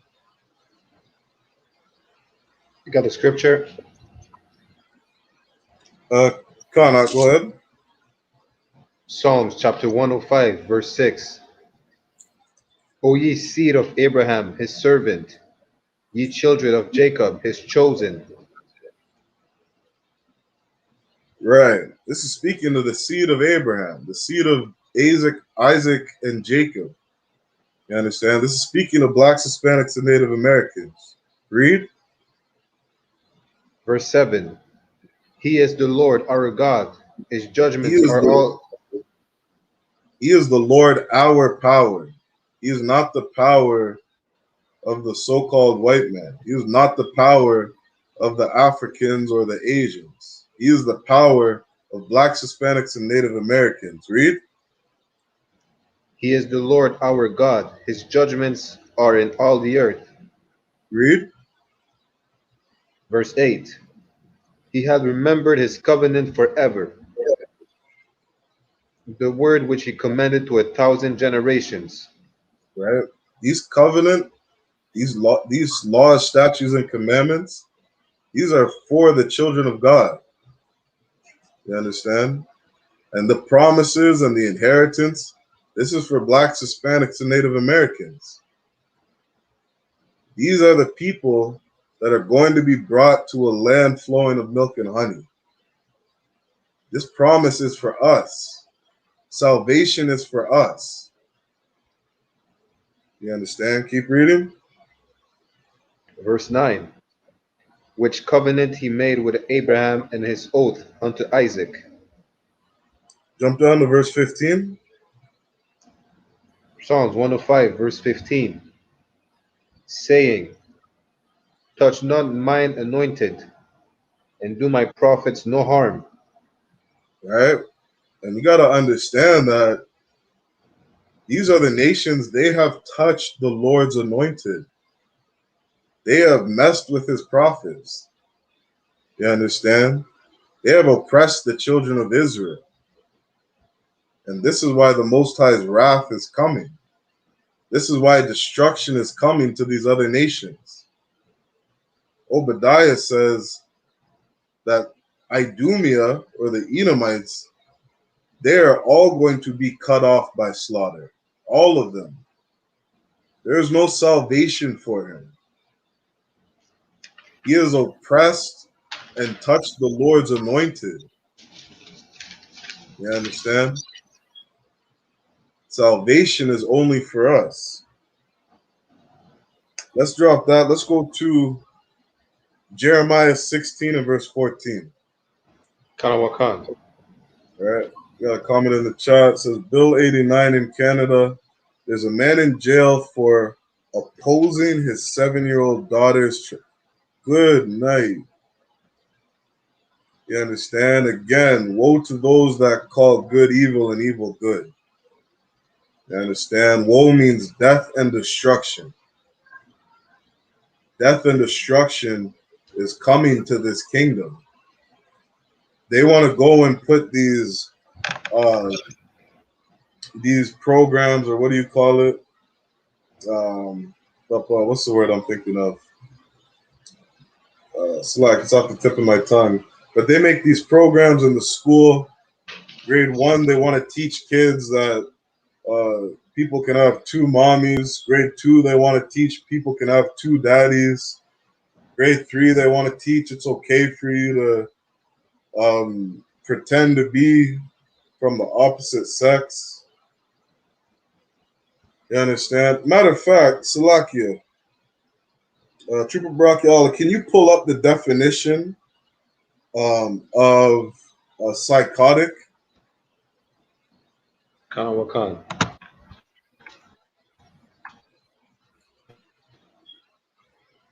You understand? Again, this comment says, Bill 89 in Canada. There's a man in jail for opposing his 7-year-old's daughter transition. Go ahead and read the definition of psychotic.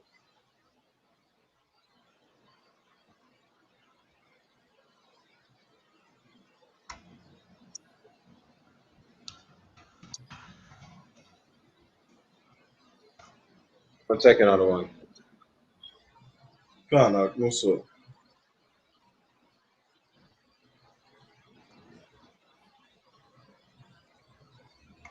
You understand? This place is going to be destroyed.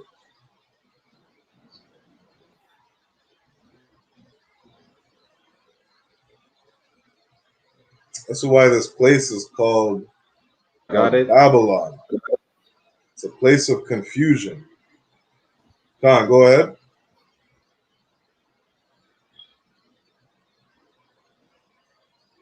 Psychotic. Characteristic of or suffering from psychosis. A person afflicted with psychosis.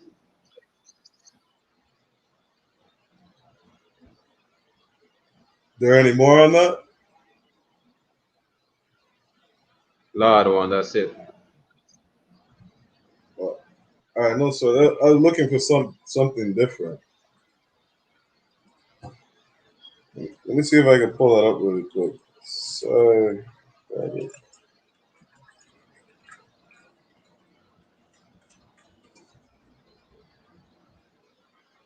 This is, I got one definition. This is a symptom of psychosis. It says delusions, an unshakable and irrational belief in something untrue. This is one of the symptoms of somebody who is psychotic. It says an unshakable and irrational belief in something that is untrue. You understand? If you are somebody who has a rod, who has a penis, and you put a dress on and think you are now a woman, that is something that is irrational and untrue. You understand? You are somebody that is sick. You are somebody who has a mental disorder. You understand? And if not that, to that 7-year-old child, again, like Officer Zabardia had brought up earlier, our oppressor is a child. You understand? A 5-year-old goes around quacking like a duck, roaring like a lion, pretending to be an animal. That's what a child does. The 7-year-olds walking around pretending to be somebody of the opposite sex, they're foolish. They're stupid and they need correction. They don't know any better. They need somebody to guide them and tell them what's right. Somebody to guide them and tell them that you're not somebody from the opposite sex. Explain to them what it is to be a boy or a girl. You understand? But this wicked kingdom is going to go around locking people up because you didn't let your child play dress up. You didn't let your child run around, pretend to be an animal. You understand? This place is Babylon.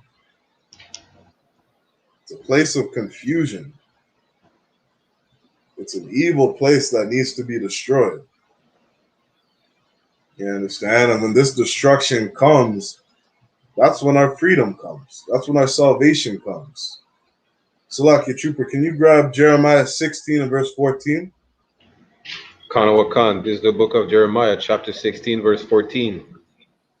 Therefore, behold, the days come, said the Lord, that it shall no more be said, the Lord liveth that brought up the children of Israel out of Egypt, out of the land of Egypt.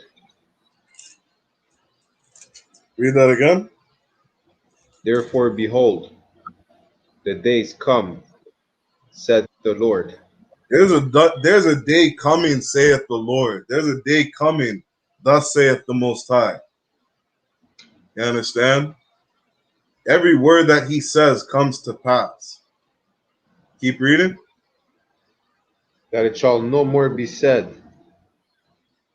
the Lord liveth that brought up the children out of Israel out of the land of Egypt. No more is the Most High going to be known as the God, as the power that took the children of Israel out of the land of Egypt. You understand?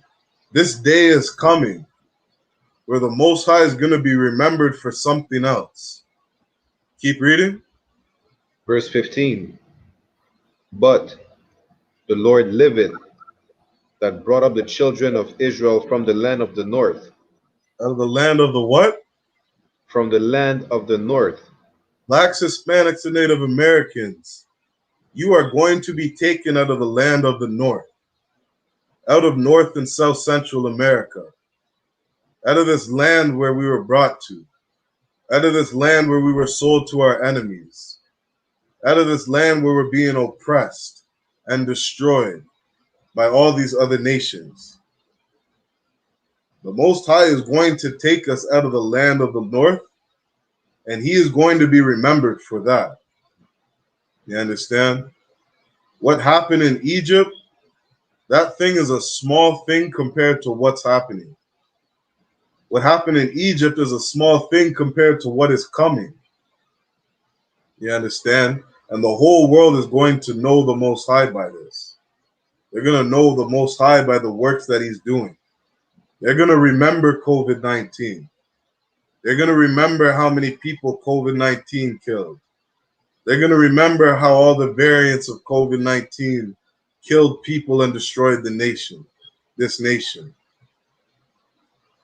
Land of the North, they're going to feel these things. They're going to feel all the judgments and the plagues of the Most High because they touched God's chosen people. They touched God's anointed, Blacks, Hispanics, and Native Americans.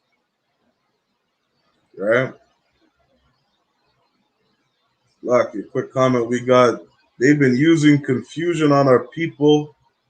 In 1851, they claimed our people had a mental illness for wanting to escape slavery called drapetomania. It's lucky, I gotta look that up. Mentally ill for refusing to live in bondage. You understand? This is what they do to our people. You understand? This is why Christ said that I came for those that need a physician. You understand? These nations that are oppressing us, they do not need a physician.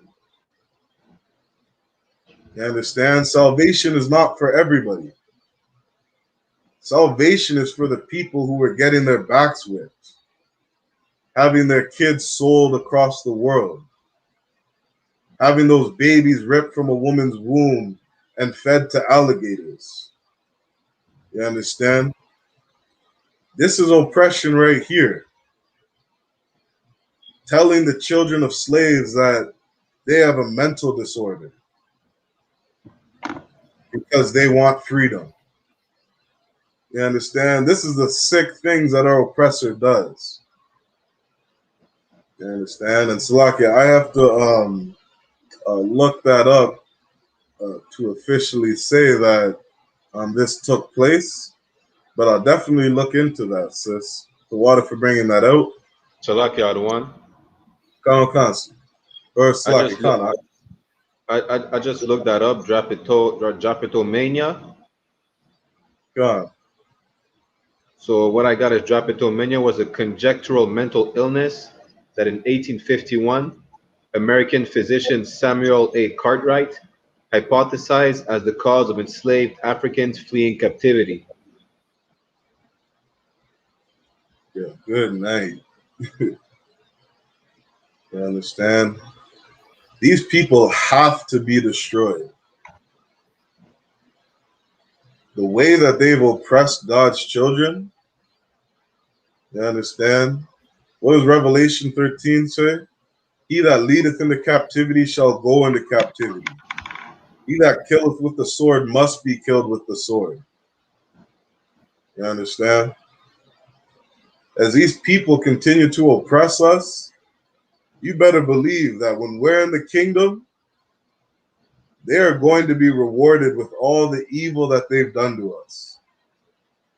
You understand?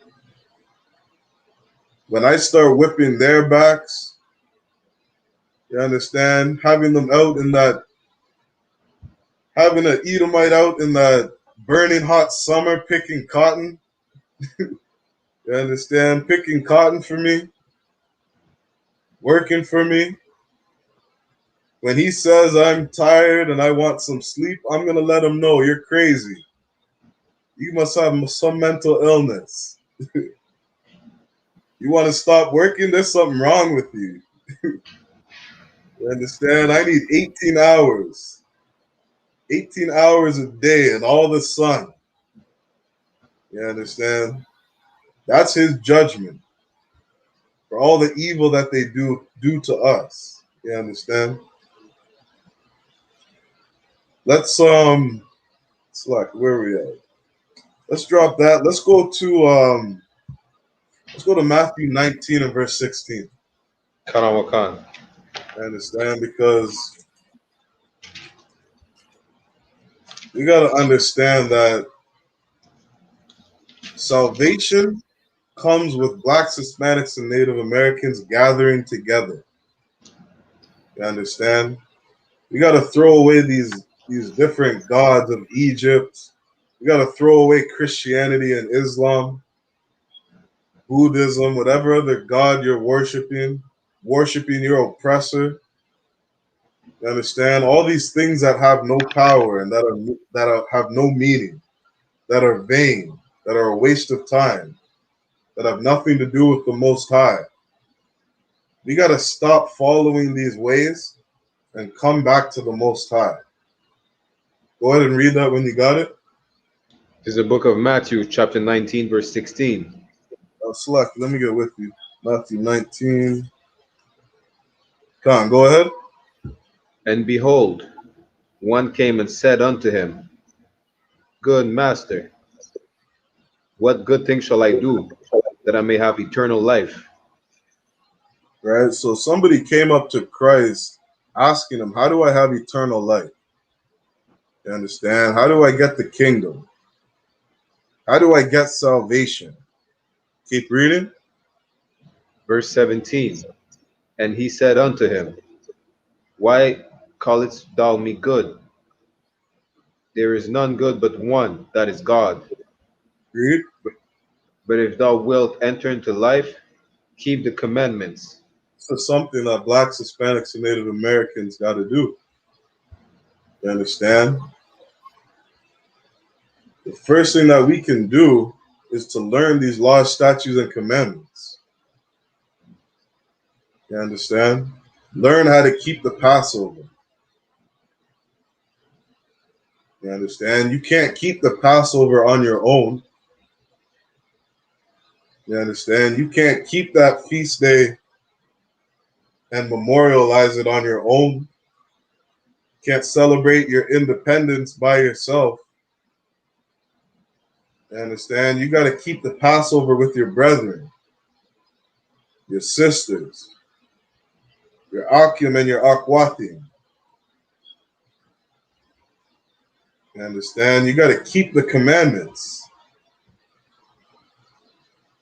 Zephaniah 2:1 says, Gather yourselves together, O nation not desired. Blacks, Hispanics, and Native Americans are the only people on earth that are not desired. We are that nation that needs to gather together. And as we gather together, we got to learn how to deal with one another. We got to keep these commandments. Understand? Keep reading. Verse 18. He said unto him, Which? Yahushua said, Thou shalt not do no murder. You Thou understand? shalt We got not to stop this. Let's slow it down. We got to stop this black on black crime. You understand? We got to stop having an evil eye to one another. You understand? The Most High is not going to put us in a land for us to just destroy ourselves, for us to kill each other. You understand? Most High is not going to put us in our own land if we don't stop holding grudges for one another, forgiving one another. You understand? The Most High is not going to save us till we're dealing with each other properly. Keep reading. Thou shalt not commit adultery.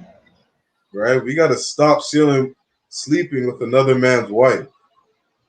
You see a brother or you see a sister, you talk to her, well, the first question you should ask her is, are you married? Salakia, sis. Forgive me, sis. Excuse me, sis. I just want to know, do you have a head? Are you married? Are you taken?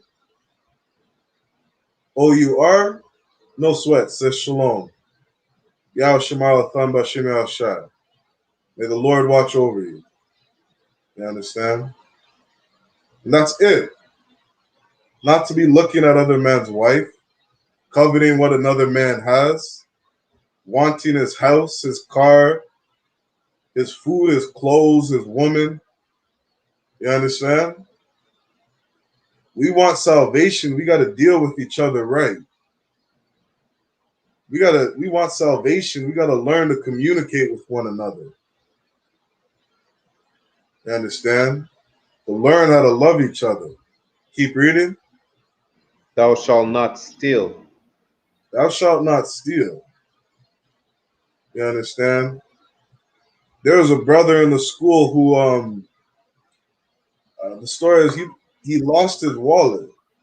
Or Slakia, somebody in a school in the I.S.U.P.K, they picked up a wallet from school. Right? They picked up a wallet while class was going on. And I'm just kind of paraphrasing the story. If I'm not mistaken, it was 6 months that the brothers in the school held on to that wallet. And after 6 months, finally somebody claimed the wallet. They're like, oh, that's my wallet. You understand? This is how we got to deal with one another. Not to steal from one another. You lose something, don't take it, don't steal it. Hold it for a brother or sister. Try to get a brother or sister their purse or their wallet back. You understand? 10-year-old child brings their backpack to school and they forget their backpack at school. You don't steal the backpack. You understand? You hold on to it. Get it back to him. You don't break it into another man's house because he has something that you want. He has a new PlayStation and you want that PlayStation so bad. You understand? You should be happy for your brother. Happy for your sister. Happy that a sister has a responsible head, has a responsible man over her to lead and protect her and guide her.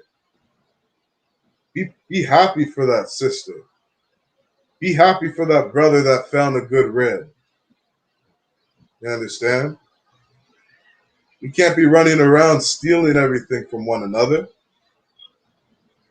Why is your Christian pastor teaching you that you should have a personal relationship with God?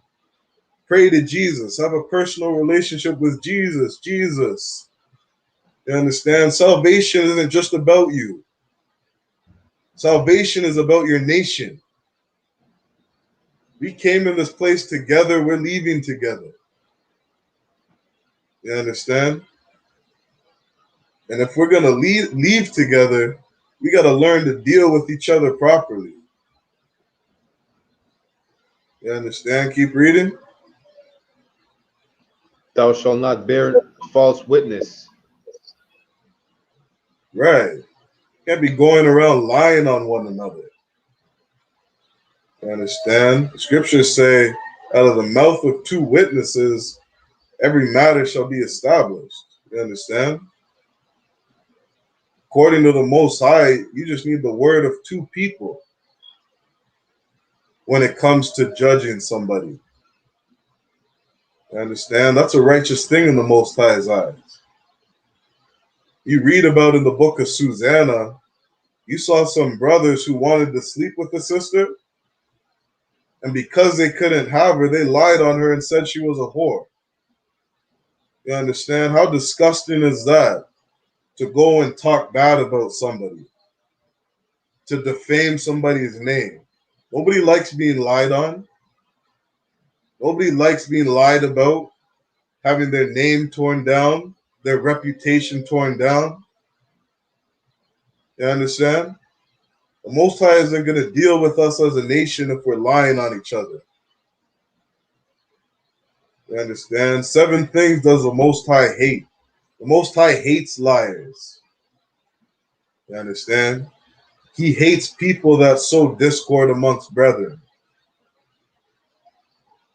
You want salvation? You want the kingdom? We got to learn to act right. You understand? Keep reading. Verse 19.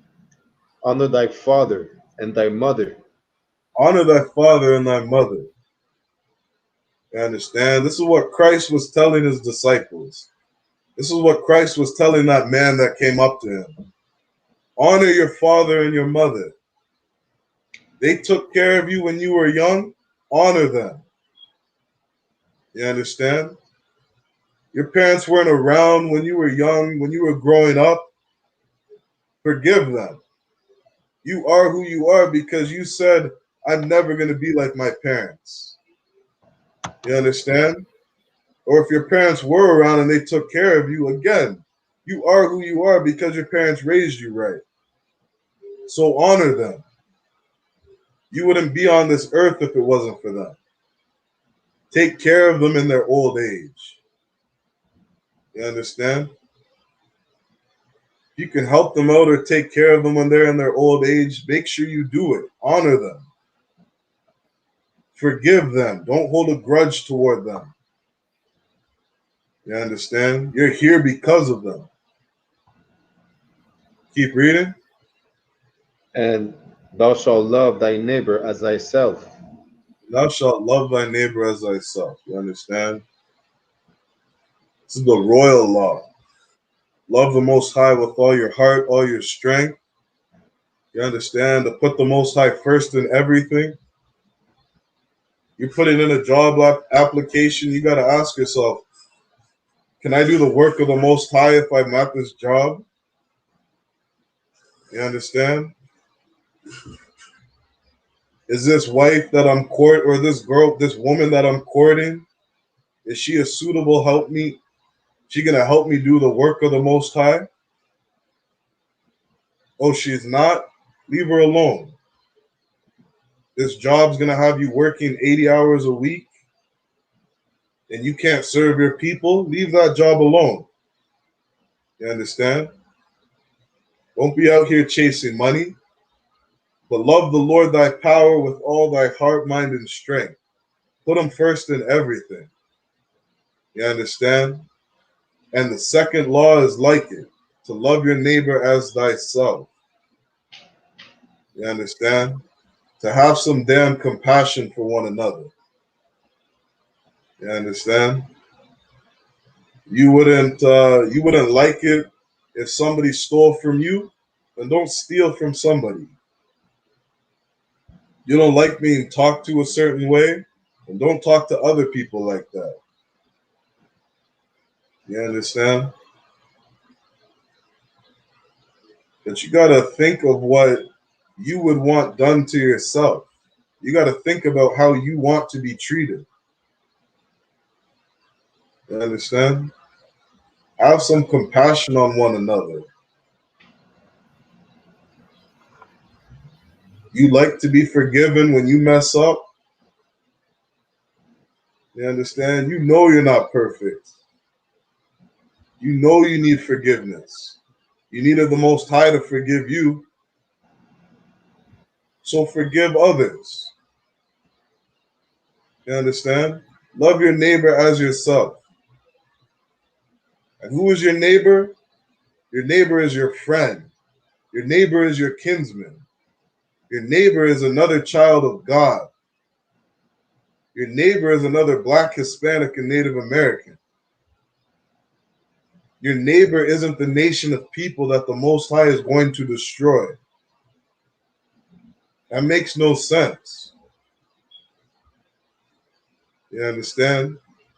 These nations have to be destroyed for your salvation. Your neighbor is another Black, Hispanic, and Native American man or woman. All right. Let's drop that slack, y'all. Can you we'll grab one more verse. All right, see, I'm just a little over time. We'll grab one more verse and we'll end the class. Can you grab Ezekiel 11 and verse 16?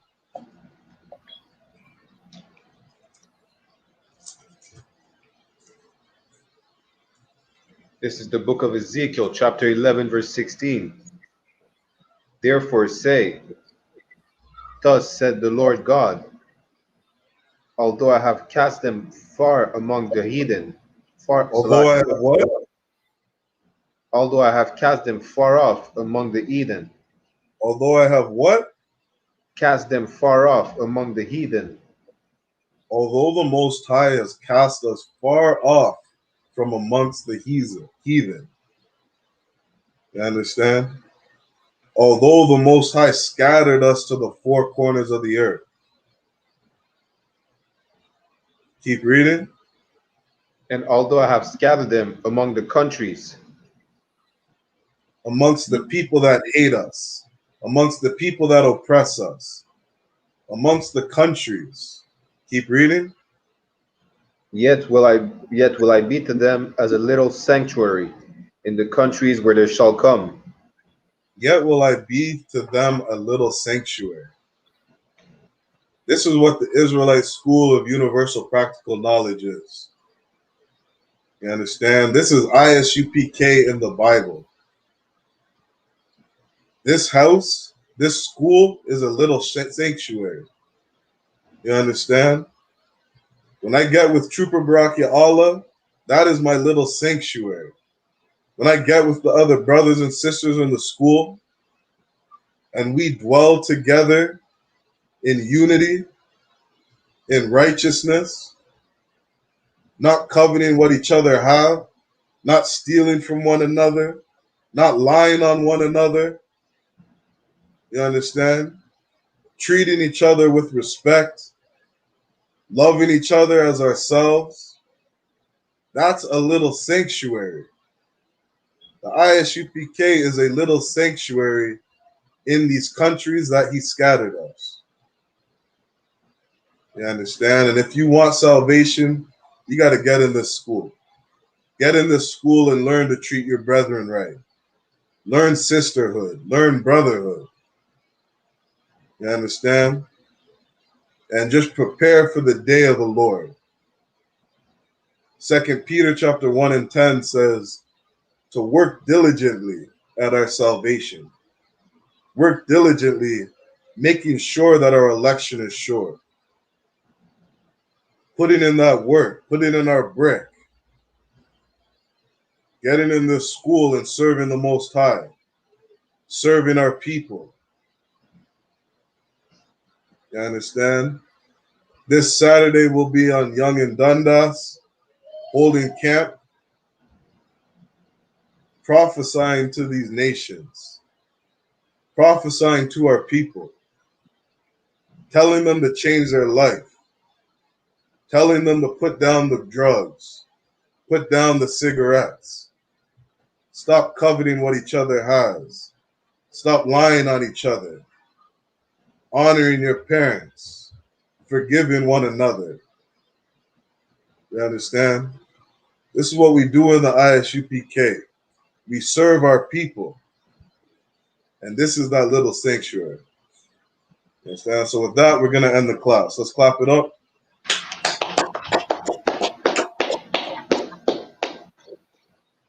Going to give the I.S.U.P.K security announcements, and then we'll salute out.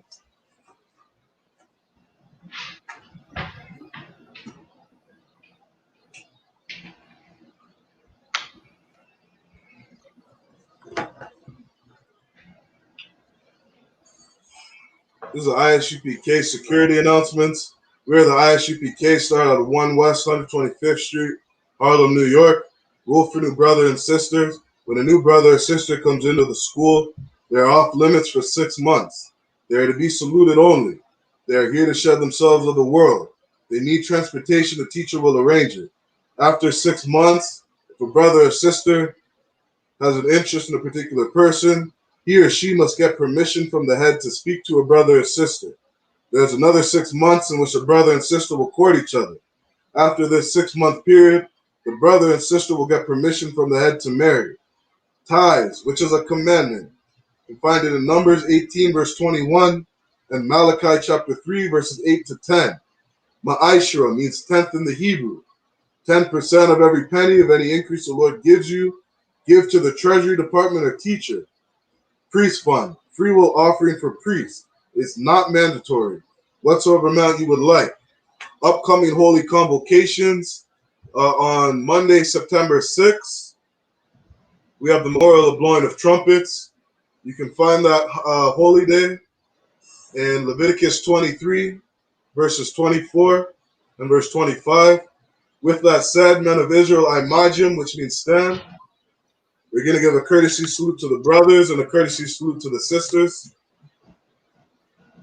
Men of Israel, Imajim Shabbat, Imajim Barak, Yahba Shem Yahshai Barakatam. Yad Yamatah. We're going to give a courtesy salute to the sisters, men of Israel, Amajim Shabbat, Amajim, Barak, Yahweh Shamar Alathan Bashim Yahshai. Means may Yahweh watch over you, sisters, in the name of who the world calls Christ. Yad Yamatah, which means hands down. Class dismissed.